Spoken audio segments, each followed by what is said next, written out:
আসন্ন ত্রয়োদশ জাতীয় সংসদ নির্বাচন ২০২৬ উপলক্ষে নরসিংদীর নবকণ্ঠ এর বিশেষ আয়োজন নির্বাচন এক্সপ্রেস কার্যক্রমের অংশ হিসেবে আজ নরসিংদী ৪ অর্থাৎ মনোহরদী বেলাবো আসনের মনোহরদী উপজেলার খিদিরপুর ইউনিয়নের বিএনপির তৃণমূল পর্যায়ের নেতাকর্মীদের সঙ্গে কথা বলা হয়।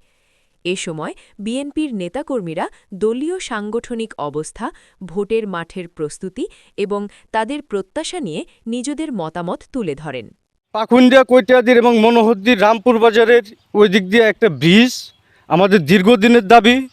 এই ব্রিজটা হলে আমাদের রামপুর বাজার যে অবহেলিত যে বাজার, এই বাজারের ব্যাপক উন্নয়ন হবে। এটাই মানুষ, খিদিরপুরের ইউনিয়নের মানুষ এবং রামপুরের মানুষ প্রত্যাশা করে এবং আশাবাদী। খিদিরপুর ইউনিয়নের ভোটারদের উদ্দেশ্যে আপনার কোনো বার্তা আছে কিনা? খিদিরপুর ইউনিয়ন ভোটারদের সম্বন্ধে আমার বার্তা হলো এই যে আমার খিদিরপুর ইউনিয়ন ভোটার ভাইদেরকে বলবো, ভোটার ভাই ও বোনেদেরকে বলবো যে আমরা দীর্ঘ 17 বৎসর যাবৎ আমরা ভোট দিতে পারতেছি না। আমরা অনেক নির্যাতিত, নিপীড়িত। এইবার ফিয়ার নির্বাচন হবে এবং আমাদের তারুণের অহংকার তারেক রহমান 31 দফা দিয়েছে। প্রত্যেকটি মহিলাদেরকে উনি মহিলা কার্ড করে দিবে এবং চাকরির ব্যবস্থা করে দিবে এবং আমাদের সার্বিক মানুষের মধ্যে কোনো হিংসা থাকবে না, বিদ্বেষ থাকবে না, একে অন্যের কাঁধে কাঁধ মিলে চলবো। আপনাদের সকলকে উদাত্ত আহ্বান জানাবো খিদিরপুর ইউনিয়ন যুব দলের পক্ষ থেকে, আপনারা আসুন দেশের খিদিরপুরের উন্নয়নের স্বার্থে এবং কাঁধে কাঁধ মিলিয়ে, হাতে হাত মিলিয়ে আমরা যেন দানের শীষকে জয়যুক্ত করি। জয়যুক্ত করলে আমাদের নেতা সর্দার সাখাওয়াত হোসেন বকুল মহোদয় যে প্রতিশ্রুতি দিয়েছে এর বাস্তবায়ন করবে এবং সমাজকে নেশা মুক্ত করবে। এই বলে আমার বক্তব্য এখানে শেষ করছি। বিএনপি প্রার্থীকে ভোট দেওয়ার প্রধান কারণ কি বলে আপনি মনে করেন? দেশের উন্নয়নের স্বার্থে বিএনপি প্রার্থীকে ভোট দেওয়ার জন্য আহ্বান জানাচ্ছি।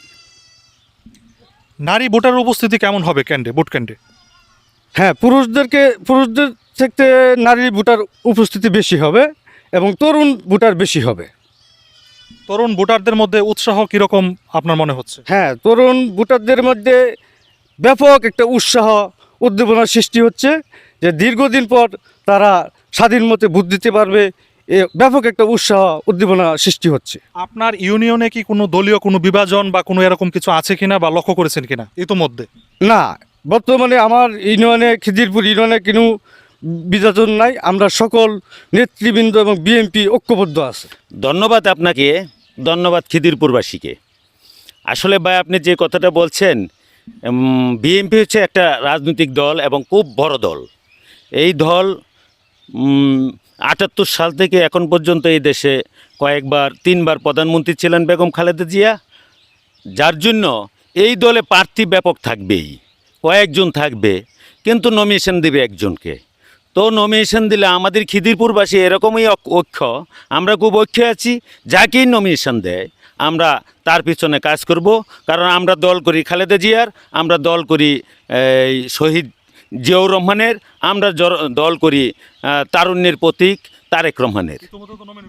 থেকে আমাদের মনোহরদীতে আর ব্রহ্মপুত্র নদীর উপর দিয়ে একটা আমরা বীজ চাই। এটা মনোহরদী এবং খিদিরপুরের মানুষ অনেক আশা, এটা দীর্ঘদিন যাবৎ চাওয়া।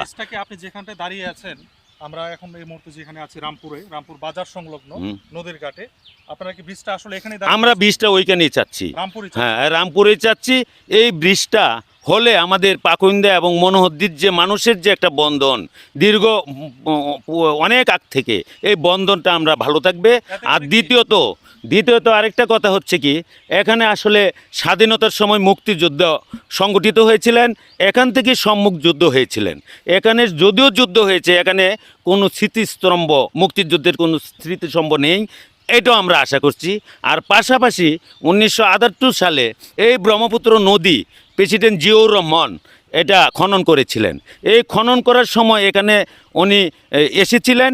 উনি আসার পর থেকে ওই জায়গাটার নাম এখনও মানুষ বলে, যে জিয়ার টেক। এই জিয়ার টেকে আমি আশা করব যে পরবর্তীতে বিএনপি ক্ষমতায় গেলে এই জিয়ার টেকে, জিয়ার নামের উপর যেন কোনো কিছু হয়।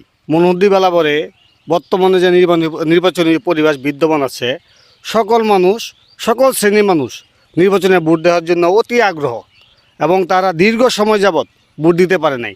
আর এই জন্য দীর্ঘ সময় পরে একটা সুষ্ঠু নির্বাচনে আশাবাদী সকল শ্রেণীর মানুষ।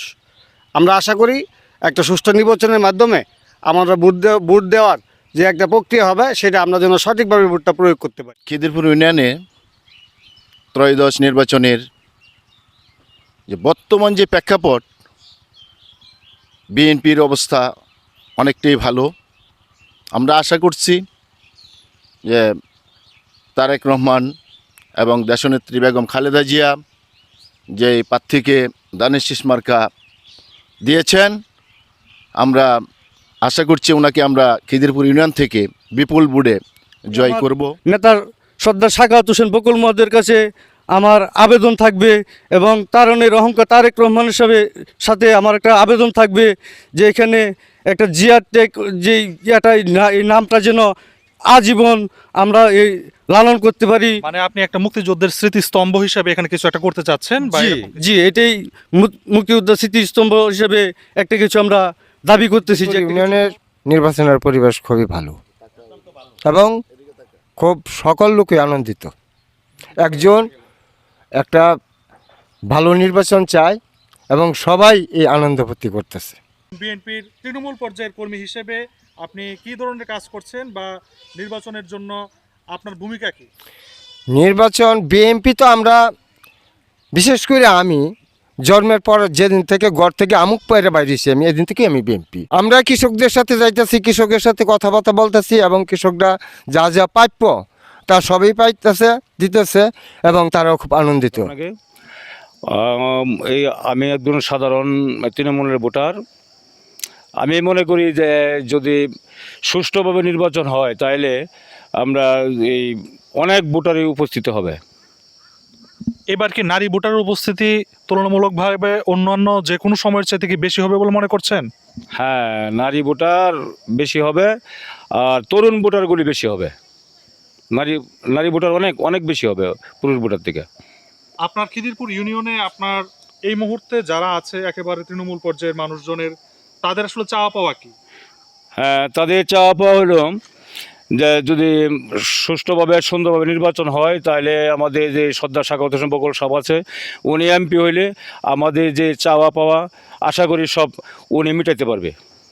যে চলাফেরা করতেছি, আমরা অনেক দিনের আশা আকাঙ্ক্ষা ছিল যে রামপুর তথাপি আপনার মনোহরদী এবং কৈঠাদির এবং পাখুন্দার এই মধ্যস্থলে একটা ব্রিজ যদি হয়, তো রামপুর বাজারের এখন যে পরিস্থিতি খুব গুলাট, যদি এখানে একটা ব্রিজ হয় তবে তদনকি এই এলাকার মানুষ উভয় দিকে আপনার যাতায়াতের সুবিধা হবে। এর মধ্যে আমরা নদীর পাড় থেকে বহুত ছাত্রছাত্রী আপনার রামপুরে স্কুলে আসে, ও খুব কষ্ট আওয়াতে। আর আমি নিজেও কষ্ট করি, এই পর্যন্ত আমি যে কষ্ট ভোগ করে আইতেছি অন্য কোনো দোকানদাররা এরকম কষ্ট ভোগ করবে।